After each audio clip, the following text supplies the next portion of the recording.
Jean-Sélim. Hello, Leila. Nice to meet you. My guest today is Jean-Sélim Abdelmoula, who's about to make the long trip to Vancouver from Europe to play for us, and that's on Sunday the 15th of October. So it's actually around the corner. I'm very excited. You know, I've been sort of chasing you and watching you for the past 3 or 4 years. And of course, I heard about you through András. You are both a pianist and a composer. And I'm wondering how much time you devote to each of these wonderful things that you're involved with. At the moment, if I count the hours, I'm devoting many more hours to the piano. But my feeling is that it's going to change during my life. It's going, but I don't know. I'm not sure, of course, what to expect. Many things can happen, but my feeling is that I might be a late bloomer for composition. And I was just reading some books of Theodor Fontane. I don't know if you know this German writer, and he wrote all of his master works after the age of 20. And there is a letter of him saying when he turns 70 that he feels in him incredible energy, and that the 10 next years, if God gives him the possibility to live long enough, will be very interesting. And then in the next 15 years, he wrote all his books. And before that, he was a journalist in a little local newspaper, you know, not very successful. Yes, give me hope for my composition life. So at the moment, I'm more focusing on the piano, and I haven't found a way yet to combine both in one day. You know, if I practice piano, I can't compose, and I'm so busy with some concerts, and I'm very happy about that. To be able to compose, I really need to block weeks. And so my way to compose is now and then when I have a commission, I spend 3 weeks working on it, not practicing piano. And so I need to be very clever about the scheduling.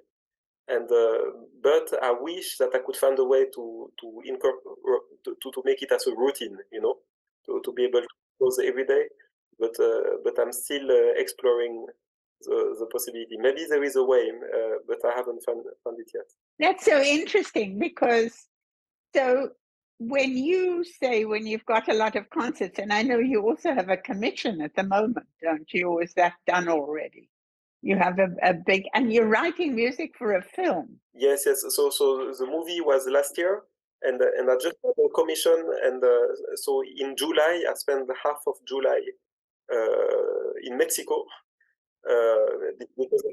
Because I have big problems also to compose at home, and this is also something I want to change, because it's not because I have the temptation to go and practice. You know, as soon as the composing is not going so well, I'm thinking, all right, I'll do it tomorrow, and today I will practice something, and then I can't go back to the table anymore. So when you say you're going to say set aside 3 weeks for composing and you won't practice, do you schedule your composing hours the way you schedule how you would practice? Or is this, I mean, if you sit down to compose, can you do it? Or is it something you're walking along the street and suddenly you have an idea and you have to rush back to the computer? So with piano practice, I actually have the feeling I have a longer experience, just in terms of hours and concept. You know, I made so many more concerts than compositions. You know, so far I have 2 opuses. I have opus 0, opus that I'm going to play in Vancouver, opus 1 and opus 2. And of course, many other pieces, I mean, not so many, but a few other pieces to which I didn't give an opus number. So I still feel I'm exploring my process of composition. With piano, I'm much more confident about how I want to practice, what is good for me, you know. But with composing, I'm still exploring. So I could answer you what I'm doing at the moment, but I'm looking to change it, so it's always evolving, because I'm not yet satisfied with the process, but so far, when I do this 2 or 3 weeks of composing, depending on the length of the piece, I'm spending the whole day thinking about it, trying, and sometimes ideas come, sometimes they don't come, and I need to play games with myself, to put myself in, to give myself ideas, and and I think much too long I was trying to find everything on my own, and I believe this is what means inspiration. It's an external idea, and I've been thinking lately, maybe we are more of a transforming machine. We need a foreign element or external element, and we are like a bee. Yeah, we need to find the flower, and then we can make something of it. And or we are more like the flower, to be precise. We need the bee in order to get the external element. And so I'm playing different games with myself, always trying to get out of my habits. I need to react to some things, and there are many ways to do that. You're working on structure. Even sometimes I throw a dice with 12 faces, and I'm not at all talking of aleatory music of random notes, but I just throw the dice, and of course each number corresponds to a note, and then I ask myself, what if I put, let's say it's 7, that would be F sharp. What if I put now a F sharp? And most probably I will not write it down, but it might provoke some ideas, and so this is some of the composition process, but obviously there is always sometimes also a bigger idea which come, an atmosphere, sometimes even a tune, and of course an idea of a bigger structure. And but it's so many hours to compose 1 minute of music, that during these many hours happen many different things. It's not a linear process, at least not for me. And who knows, it might change. I'm still trying to stay curious and change. Look for different ways to compose. You also have made films, haven't you? You're a filmmaker as well. Just during COVID, I made 2 little short films, but it's not to have fun. I would never pretend I'm a filmmaker, but guess when you make a short film, you become a filmmaker. Well, I have to tell you, those 2 short films that you made during COVID really, really captured my imagination. I couldn't stop watching them. I can't imagine what sort of a brain you must have to come up with these ideas and situations, especially I'm talking about the film with the wonderful violinist. Oh, yes, Stephen Ward. Yes. Thank you for appreciating it. But I think I'm a little bit crazy, but I think then the people who appreciate it are also a little bit crazy. Totally. I mean, I just, I think it's craziness that appeals to me. And I will tell you, I mean, I'm not sure this notion of my being crazy, but it was the one adjective that was used to describe me when I founded this organization. People all said to me, "You're crazy. The day of the recital is over, and you still want to bring young artists who nobody's ever heard of. You're crazy. Why don't you just be a good housewife and a mother instead?" My God, nobody would dare say that these days, right? My God, I would certainly not. But I think also when you compose or you write, one must have a little bit of this daring. Daring, that's the word, yeah. I did recently, as part of my experimentation, a very interesting exercise of taking a piece of Fauré, Gabriel Fauré, which I didn't know, Barcarolle, and I took a random one which I didn't know, and I just looked at the first line, so the first few bars, and then I hide the rest, and I told to myself, let's try to compose the rest, and then compare. and it's so interesting. And then I noticed that maybe I'm crazy, but Fauré is even more crazy than me. And it's very, very important. I think a moment craziness and creativity. It could make an interesting essay. Well, I think also there's another element, and that which is very important, and it's one that I've been lucky about, and I think it's probably your philosophy without even thinking about it. And that is, if you don't risk failure, you don't risk success. I think it's very important to be able to take risks, to have the luxury of it. And I've been very, very lucky because generally, I mean, nobody's ever said to me, oh, you can't do this because it won't sell enough tickets. If it's a great performance and if it's an arresting performance, then I'm thrilled I've taken the risk. Yeah, failure. We need to accept the idea of failure, otherwise there is no risk. You're absolutely right. Are there other people in your family who are creative like this as well? Yes, on my mother's side, there were a few painters. The surname of my mother is Vallotton. I don't know if you know the painter Félix Vallotton. He was in the family of my mother. And my mother paints as well, but more as a hobby or retirement passion. Yeah, and I had a great grandfather who was a writer, Benjamin Vallotton. And yes, so also my great grandmother was an amateur pianist. And so it came through generations. So when I read about you and where you've studied, and so you studied first in Switzerland, then you went to England, and then at some point you studied at the Royal Conservatory in Toronto. Why? What led you there, and how long were you there, and how did that happen? It was a little bit of a coincidence. It happened very fast. I was in London and getting a little bit tired of the city, of the life there, and I wanted something else. And then the Royal Conservatory of Toronto was auditioning people in different schools in Europe, and they went to my school, Guildhall School, and everybody could apply for the Rebanks Fellowship. It was called, and a program where they would treat the students very, very well and giving them a lot of opportunities to learn from all teachers.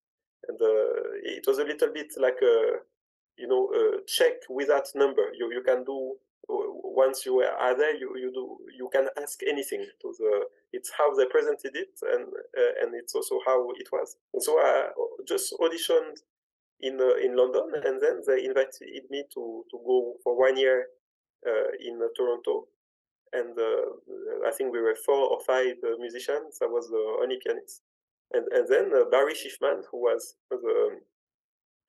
leading the program, just said, you can study with whoever you want, or the whole faculty, and have as many lessons as you want. So sometimes I was having 5 lessons in 1 week with 5 different teachers. It was really wonderful, and it's also how I discovered this social concept, because it was also part of this outreach concept. It was part of the program, and this was an incredible experience to go to different hospitals, schools, retirement homes. These experiences, which were all absolutely fantastic, especially one I remember when I played the Schubert A major sonata to people on wheelchair who were sitting in a half circle around me, and it was a piano, black, and I could see the reflection of them, and I think I never played better in my life.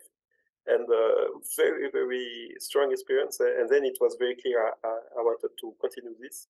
And then I did it quite a lot in Switzerland, where a friend of mine built it, actually a very big organization, which is working very well. I did many concerts there, and also in Berlin. And then I was always wanting to have an electric piano that I could take with me. And I discovered this model of piano, which is behind this door, that I can take in a backpack. a little bit like a cello. So it looks quite big, quite tall, when I'm carrying it. And I take it when I travel for composing. If I have the possibility, I will take it with me. And and I've done many concerts like this also to private people. People who are sick or lonely or depressed, and I would go to them and put the keyboard on the kitchen. I don't even need the feet. Just on the table works wonderfully. And if there is no table on my knees, that works also good. So what happens? What happens when you fly? When you fly on an airplane, can you take it with you? Yes, exactly like a cello. So you pay for it, for a seat. Yes, but sometimes it's possible because especially in Europe you have very cheap flights. But anyway, I try to take as much as possible the train.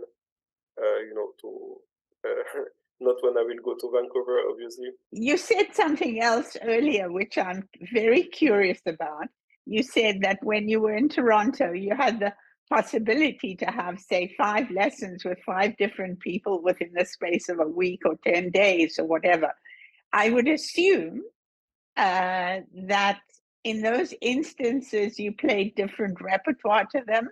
I mean, I can't imagine having 5 different teachers pulling the same piece apart in such a short space of time. Well, it was 1 year of study, so but sometimes because it was extremely interesting for me this time. Also, I was teaching a little bit chamber music. I had 2 groups of chamber music. It was part of my of the whole thing, and I was extremely curious because I don't believe there was one teacher that I didn't have a lesson with, and also I even went to University of Toronto. Barry agreed that I would go nearby, to visit also teachers there, and I was equally curious about what they would tell me. As how they would tell me this, because since I'm very small, I feel that I'm an aspiring piano teacher. I'm extremely interested to help whoever wants to listen to me, and I've done a few summer courses as a piano professor. In the recent years, and I really love it. So I'm observing how people are doing this, and so sometimes I was making sure that I would play the same piece to really see, how they would,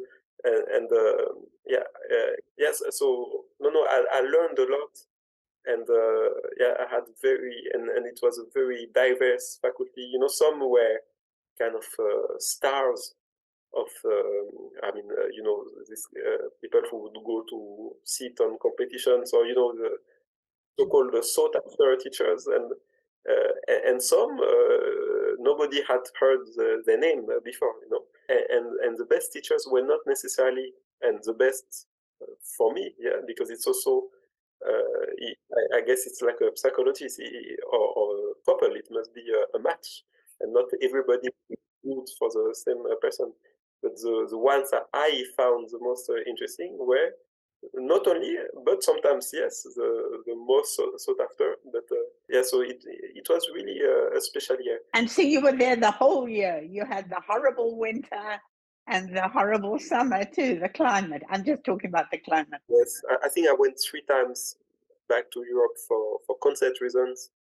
But it was really a year that I wanted to focus on piano playing, and I've never practiced more in my life than doing this year. And Christmas, I had the possibility to go back home, but when they told me the school will be empty because everybody goes back to their parents, this gave me the motivation to stay. And this is the only winter I've spent without family, and only Christmas. And I remember on Christmas Day, practicing in the school, and it was very special. Well, I'm so very happy that you're playing Janáček when you come here, because I adore Janáček.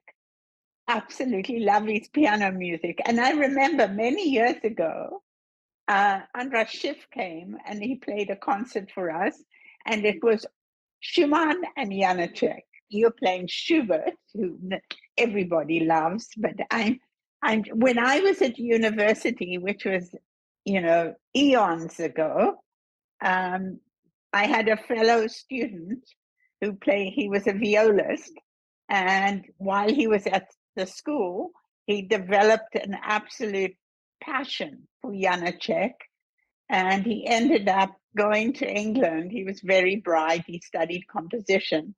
And then he went to Brno for 3 years to study Czech. And he actually ended up becoming one of the leading translators of Janáček. His name was John Tyrrell. Yes.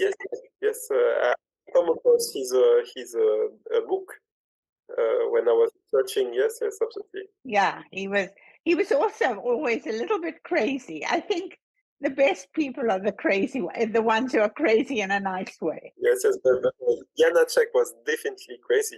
If you read the memoirs of his wife, I don't know if you did, Zdenka Janáčekova wrote a book about her life and about Janáček, and it's absolutely fascinating.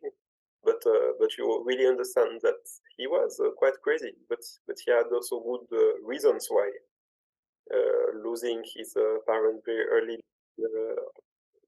his daughter and his son, but first his parents, and being in an orphanage,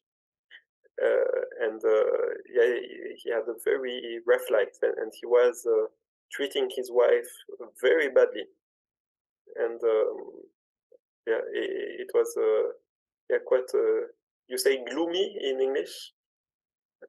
It's a gloomy read, the book of the memoirs. Is it? Do you know if it's translated into English? I know, because I read it in English. Oh, you did read it? Well, I have to find that book. If you'd like, I bring it to you when I come to work. Yes. Oh, that would be awesome. I would love that. Yeah. Oh, that's exciting. That's another reason for wanting you to get it. Yeah, but I wonder if you will love Janáček as much after you read this book. Well, yeah. I mean, I love the soundscape of his compositions. I just love the harmonies and the tonalities and the way he goes off in funny directions, and it really appeals to me. Absolutely, no, to me too, and I think it's a good idea of Mr. Schiff to mix it with Schumann, by the way, and it's an idea that I've been stealing in the past, not for the recital in Vancouver, but I think it's very close to Schumann's this world. Yeah, quite extreme and of very little emotion management, how do you say, anger management, people who don't manage anger. I think both Schumann and Janáček didn't manage well their emotions, but it's a good fault to have when you are a composer, I believe. Well, I was going to say, thank God they didn't have a good way to manage their emotions. I mean, for me, personally, Schumann is my favorite composer for the piano. It's funny, when we first started out with the series, every pianist was playing Schubert. Nobody was playing Schumann. Things seemed to go through. And then, of course, with young pianists, a lot of them didn't play Beethoven, and I can understand that.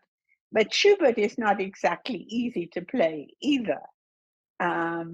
But for some reason, in these latter years, Schumann is not all that often played. And I can tell you, in 44 years, only once have we had Schumann's Faschingsschwank aus Wien. Only once in 44 years. You should have told me. And I mean, I love the fantasy, and I love the Davidsbündler Tanze, and they're all just these little, well, you'll have to come back. Well, listen, I've taken up enough of your time. I'm just so happy to have met you. Have a safe flight. Thank you very much. And I will be at the airport to meet you in my little mini car, so don't bring too big a suitcase. No, I will just bring a small bag. I'm planning to travel very light. Okay. Well, warmest wishes and travel safely. We'll see you soon. Yes, see you soon. Bye-bye. Thank you. Bye.